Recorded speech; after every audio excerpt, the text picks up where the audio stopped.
Ready. Play. Iga Swiatek's drug case ruling will not be appealed by the World Anti-Doping Agency.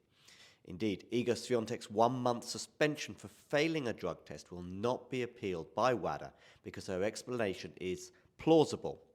The drug body announced on Monday. WADA released its decision just minutes after Swiatek, a 5-time Grand Slam champion, of course, and former world number 1, currently number 2, sealed her 6-love, 6-1 victory over Eva Lise at the Australian Open to reach the quarterfinals in Melbourne, where she'll be playing Emma Navarro. Unlike the Swiatek case, of course, WADA did appeal the exoneration of current men's world number 1, Yannick Sinner, and a hearing for the Italian's case is scheduled to be heard at the Court of Arbitration for Sport, also known as CAS, in Lausanne in Switzerland in April.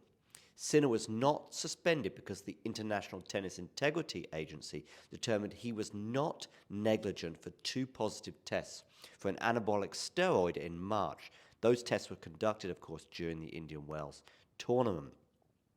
The resolution of Swiatek's case was made public by the ITIA in late November. She already had been sidelined provisionally, missing 3 tournaments in October, and finished her ban during the sport's off-season. WADA released a statement on Monday which said, WADA sought advice from external legal counsel who considered the athlete's contamination explanation was well evidenced that the ITIA decision was compliant with the World Anti-Doping Code and that there was no reasonable basis to appeal it to the Court of Arbitration for Sport.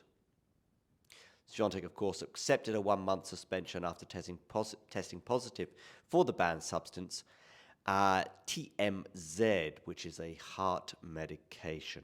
Swiatek failed an out-of-competition test in August, and the ITIA accepted her explanation that the result was unintentional and caused by the contamination of the non-prescription medication melatonin that she was taking for issues with jet lag and sleeping. The ITIA at the time said it determined her level of fault was at the lowest end of the range for no significant fault or negligence. That scenario, WADA said on Monday, is plausible and that there will be no scientific grounds to challenge it. And Iga Swiatek has now responded to that. She said, well, for sure, I'm just satisfied that I can get closure and I can just move on and finish this whole process because I just want to play tennis and focus on the tournament. She will play Emma Navarro in the upcoming Australian Open quarterfinals as she seeks her first Australian Open title. If you enjoyed this video, make sure you hit that like button. Don't forget to subscribe and click that notification bell so you don't miss out on all things tennis.